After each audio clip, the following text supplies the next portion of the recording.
Hi friends, எல்லாம் எப்படி இருக்கீங்க? நல்லா இருக்கீங்களா? இன்னைக்கு நம்ம என்ன பார்க்க போறோம்னா மக்காச்சோள பணியாரம் பற்றி பார்க்க போறோம்.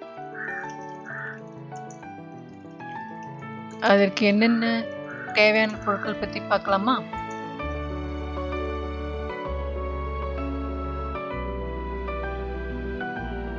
அதாவது 3 கப் பச்சை மக்காச்சோளம், 1 கப் இட்லி அரிசி, 1/4 கப் உளுந்து, 1 டேபிள் ஸ்பூன் வெந்தயம், தேவையான அளவு உப்பு.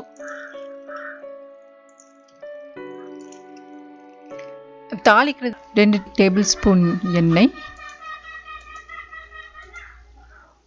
1/2 டீஸ்பூன் கடுகு, 1 டீஸ்பூன் உளுத்தம்பருப்பு, 2 டேபிள் ஸ்பூன் கடலைப்பருப்பு, 2 கப் வெங்காயம்,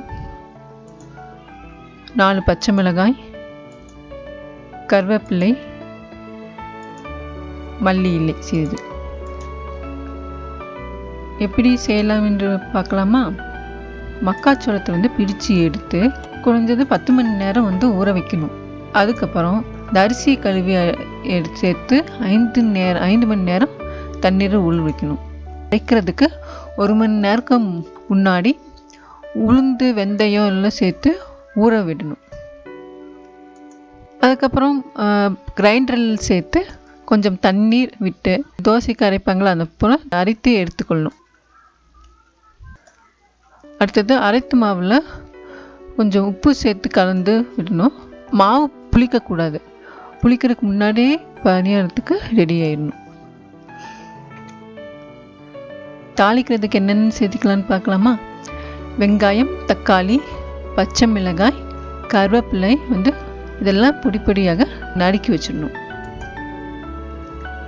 கடாயை ஸ்டவ்வில் வைத்து அது எண்ணெய் ஊற்றி சூடானதுக்கப்புறம் கடுகு, உளுந்து, கடலைப்பருப்பு எல்லாம் சேர்த்து பொரிச்சுக்கணும்.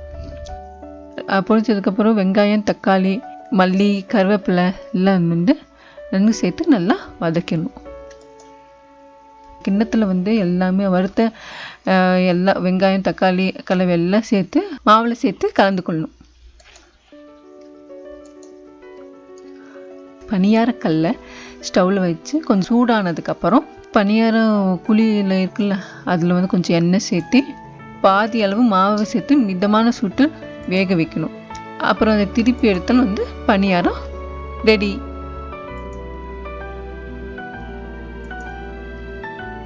ரெடியான மக்காச்சோள பணியாரத்தை பரிமாண தட்டில் வச்சு அது கூட கார சட்னி இதை சேர்த்து சைடிஷாக சாப்பிட்டா ரொம்ப நல்லாயிருக்கும்.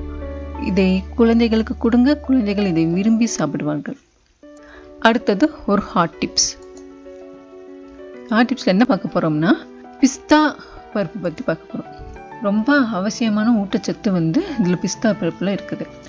இதில் வைட்டமின் இ, பி காம்ப்ளெக்ஸ் வைட்டமின்கள் போன்ற எல்லா வைட்டமின் சத்துக்கள்லாம் இதில் அதிகமாக இருக்கிறது. இதில் தாமிரம், மேங்கனீஸ், பொட்டாசியம், கால்சியம், இரும்பு சத்து, மெக்னீசியம், துத்தநாகம் போன்ற எல்லா தாதுக்கள் அதாவது மினரல்ஸும் இதெல்லாம் இருக்குது. இந்த பிஸ்தா கொட்டை இருக்கும் வைட்டமின் இ மூளைக்கு நல்லது. அது மட்டும் இல்லாமல் மூளைக்கு நல்ல ரத்த ஓட்டத்தை சீராக வைப்பதற்கு இது உதவுகிறது. மூளை பாதிக்கப்படாமல் இருக்கிறதுக்கு இது உதவி செய்கிறது. அப்புறம் அந்த கண் பாதுகாப்புக்கு இது உதவி செய்கிறது. இப்போ நம்ம என்ன பார்த்தோம்னா மக்காச்சோள பணியாரம் அது எப்படி செய்கிறது பற்றி பார்த்தோம். ஒரு ஹாட் டிப்ஸ் பார்த்தோம். அடுத்த வீடியோவில் ஒரு புதிய உணவு செயல்முறை பற்றி நாம் பார்ப்போம். This video is sponsored by Bymote e shopping app. இது புதுசாக லான்ச் ஆகிக்கிற ஒரு வெப்சைட். இதில் புதிய ஆஃபர்ஸில் கொடுத்துட்ருக்காங்க. நீங்களும் ட்ரை பண்ணி பாருங்கள். இதோட லிங்க் கீழே டிஸ்கிரிப்ஷன் கொடுத்துருக்கேன், பார்த்து தெரிஞ்சுக்கோங்க. இந்த வீடியோ உங்களுக்கு பிடித்திருந்தால் லைக் பண்ணுங்கள், ஷேர் பண்ணுங்கள், கமெண்ட் பண்ணுங்கள், சப்ஸ்கிரைப் பண்ணுங்கள். தேங்க்ஸ் ஃபார் வாட்சிங்.